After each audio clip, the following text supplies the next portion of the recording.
Hello दोस्तों, मैं हूं अननोन टीचर फ्रॉम unknownteacher.in। दोस्तों अभी हम कर लेते हैं क्वेश्चन नंबर 2 एक्सरसाइज 3.1। तो 3.1 का जो क्वेश्चन नंबर 2 है उसमें आपको पूछा गया है how many diagonals does each of the following have. A convex quadrilateral, B a regular hexagon, C a triangle. अभी हमें बताना है कि एक कॉन्वेक्स क्वाड्रिलेटरल के अंदर कितना डायगोनल्स होता है, ठीक है, और रेगुलर हेक्सागन के अंदर कितना होता है और एक ट्रायंगल के अंदर कितना होता है। तो ये हमें फिगर ड्रॉ करके हमें दिखाना है और हमें बताना है कि ये जो फिगर है ये तीनों फिगर में कितना डायगोनल बन सकता है। तो सबसे पहले एक कॉन्वेक्स क्वाड्रिलेटरल को हम देख लेते हैं। क्वाड्रिलेटरल मैंने आपको इंट्रोडक्शन क्लास में समझाया था कि क्वाड्रिलेटरल किसे कहते हैं। क्वाड यानी कि 4, लेटरल यानी कि साइड। जिन फिगर का 4 साइड्स होता है उसे हम क्वाड्रिलेटरल कहते हैं। और कॉन्वेक्स यानी कि कॉन्वेक्स क्वाड्रिलेटरल या फिर कॉन्वेक्स पॉलीगन किसे हम कहते हैं, जिसका डायगोनल हमेशा उस फिगर के अंदर में इंटीरियर में बनता है, ठीक है, तो उसे हम कॉन्वेक्स पॉलीगन कहते हैं। तो डेफिनेटली कॉन्वेक्स क्वाड्रिलेटरल भी वही होगा जो क्वाड्रिलेटरल के अंदर डायगोनल बनेगा, उसे हम कॉन्वेक्स क्वाड्रिलेटरल कहेंगे। तो क्वाड्रिलेटरल में आप बहुत कुछ फिगर ले सकते हो। तो मैं एग्जांपल के तौर पर एक रेक्टेंगल ले लेता हूँ, ठीक है। ये मैंने एक रेक्टेंगल ले लिया। तो अभी ये कॉन्वेक्स भी है क्योंकि जो भी डायगोनल बनेगा वो अंदर ही बनेगा, ठीक है। तो अभी हमें बताना है कि इस कॉन्वेक्स क्वाड्रिलेटरल में कितना डायगोनल्स होता है। तो हम इस वर्टिसेस को हम नेम दे देते हैं A B C and D. Diagonal हमें पता है कि जो नॉन कॉन्जिक्यूटिव वर्टेक्स को ज्वाइन करके जो लाइन सेगमेंट बनता है उसे हम डायगोनल कहते हैं, ठीक है। तो यानी कि 2 नॉन कॉन्जिक्यूटिव वर्टेक्स के अंदर, ठीक है, कम से कम एक तो वर्टेक्स होना ही है, तभी हम डायगोनल बना सकेंगे। तो हम यहाँ पे जो डायगोनल बना सकते हैं वो कुछ इस तरह से होगा। ए और सी को ज्वाइन कर दीजिए। डायरेक्टली हम ज्वाइन ही कर देते हैं, डॉटेड फिगर नहीं बना के, ठीक है। तो ए सी एक डायगोनल हो गया, साथ ही साथ बी और डी को आप ज्वाइन कर दीजिए, तो बी डी और एक डायगोनल हो गया। तो यानी कि मैक्सिमम हम यहाँ पे ये एक ये दूसरा ये 2 डायगोनल ही बना सकते हैं। यानी कॉन्वेक्स क्वाड्रिलेटरल में हमेशा 2 डायगोनल ही बनेगा, ओके। नेक्स्ट जो है रेगुलर हेक्सागन। हेक्सागन यानी कि जिस फिगर का 6 साइड होता है उसे हम हेक्सागन बोलते हैं। तो रेगुलर हेक्सागन यानी कि ये जो साइड्स होगा, क्योंकि रेगुलर बताया गया है तो हर साइड और हर एंगल इक्वल मेजर का होगा। तो मैं आपको डायरेक्टली एक रफ फिगर बना के दिखा देता हूँ। आप लोग जब बनाएंगे, आप जो भी साइड लेंगे हर एक साइड को इक्वल मेजर का ही लेना है। सपोज कोई एक साइड आपने 5 सेंटीमीटर का लिया तो हर जो साइड होगा वो 5 सेंटीमीटर का ही आपको लेना है, ओके। तो मैं आपको एक यहाँ पे रफ फिगर बना के दिखा देता हूँ, ठीक है। हेक्सागन है यानी कि 6 साइड होगा।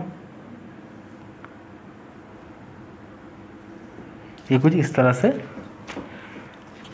फिगर बनेगा। तो वर्टेक्स को आप नाम दे दीजिए A B C D E and F. तो यहाँ पे देखिए 6 साइड है, 1 2 3 4 5 6।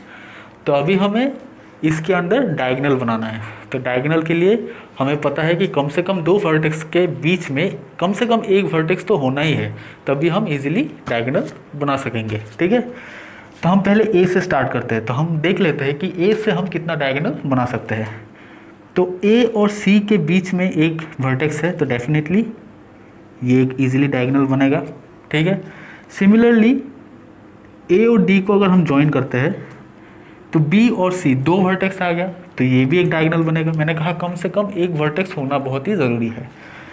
सिमिलरली ए के साथ आप ई को ज्वाइन कीजिए, तो ए ई और एक डायगोनल बना सकता है, क्योंकि आप अगर इस तरह से देखें तो ए और ई के बीच एक वर्टेक्स है, और अगर आप इस तरह से देखें ए और ई के बीच B C and D vertex है, यानी कि 3 वर्टेक्स है। तो डेफिनेटली इजीली डायगोनल तो बन जाएगा। सिमिलरली आप अभी बी पॉइंट को लेके बनाइए। अभी बी और डी के बीच सी है, तो हम एक डायगोनल तो ईजिली बना सकते हैं। फिर बी के साथ आप ई को ज्वाइन कीजिए, बी ई और एक डायगोनल हो गया। फिर बी के साथ एफ को ज्वाइन कीजिए, बी एफ और एक डायगोनल बन गया है। ठीक है, यानी कि ए के साथ हमने 3 डायगोनल बनाया, बी के साथ हमने 3 डायगोनल बनाया। अभी सी के साथ हम देख लेते हैं। अभी सी और ई को हम ज्वाइन कर सकते हैं, क्योंकि सी और ई के बीच एक डायगोनल तो है। और हम क्या बना सकते हैं, देखिए सी के साथ हमने ए के साथ सी को पहले ही बनाया हुआ है, तो हमें सी के साथ और ए को दोबारा से बनाना नहीं है, क्योंकि ये पहले से ही बना हुआ है। और कुछ बनेगा और कुछ नहीं बनेगा। तो अभी हम डी के साथ देख लेते हैं। डी और एफ के साथ, डी एफ एक इजीली डायगोनल बनेगा, क्योंकि डी और एफ के बीच में ई है,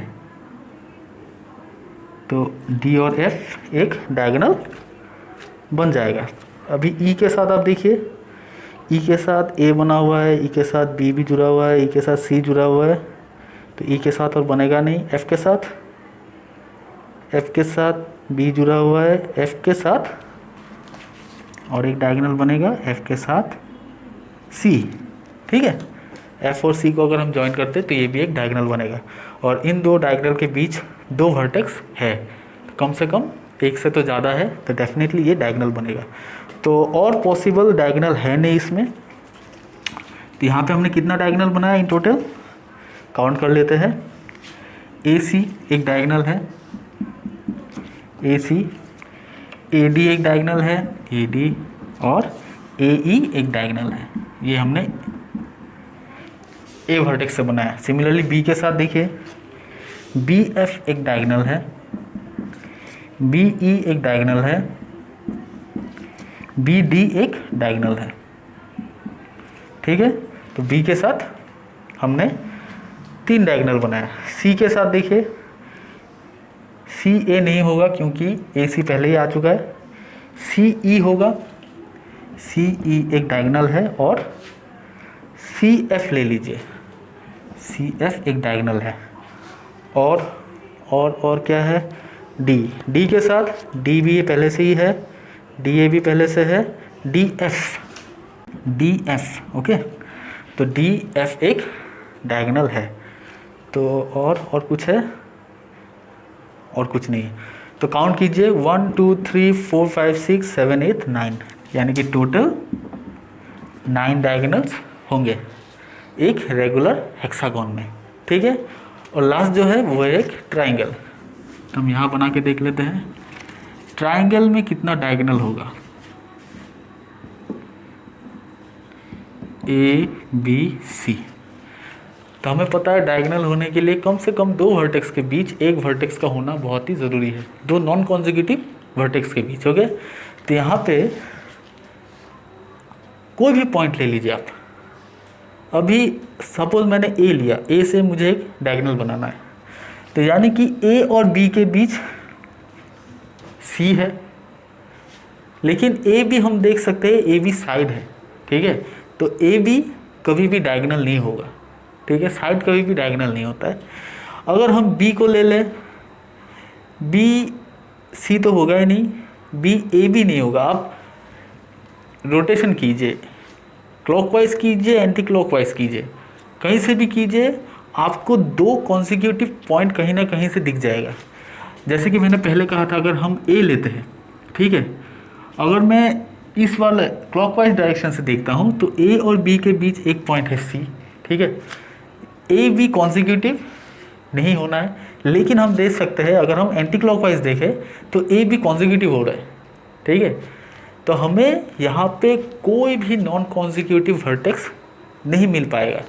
हम कोई भी एंगल से देख ले, कोई भी साइड से देख ले, कोई भी ओरिएंटेशन से देख ले, क्लॉकवाइज देखे, एंटी क्लॉकवाइज देखे, हमें यहाँ पे कोई भी नॉन कॉन्सिक्यूटिव पॉइंट नहीं मिल रहा है। सी को अगर लेते हैं तो सी भी एक कॉन्सिक्यूटिव, सी और बी कॉन्सिक्यूटिव है, साथ ही साथ सी ए भी कॉन्सिक्यूटिव है। तो यहाँ पे जो डायगोनल बनने का पॉसिबिलिटी बिल्कुल ही नहीं है, क्योंकि यहाँ पे हमें 2 नॉन कॉन्सिक्यूटिव वर्टेक्स कभी भी नहीं मिलेगा। एक वर्टेक्स दूसरे के साथ कॉन्सिक्यूटिव बना रहेगा। देयरफॉर एक ट्राइंगल में 0 डायगोनल्स होते हैं। क्लियर? अगर कुछ भी प्रॉब्लम है दोस्तों, कमेंट सेक्शन में आके मुझे ज़रूर पूछिएगा। तो चलते हैं नेक्स्ट वाले क्वेश्चन पर।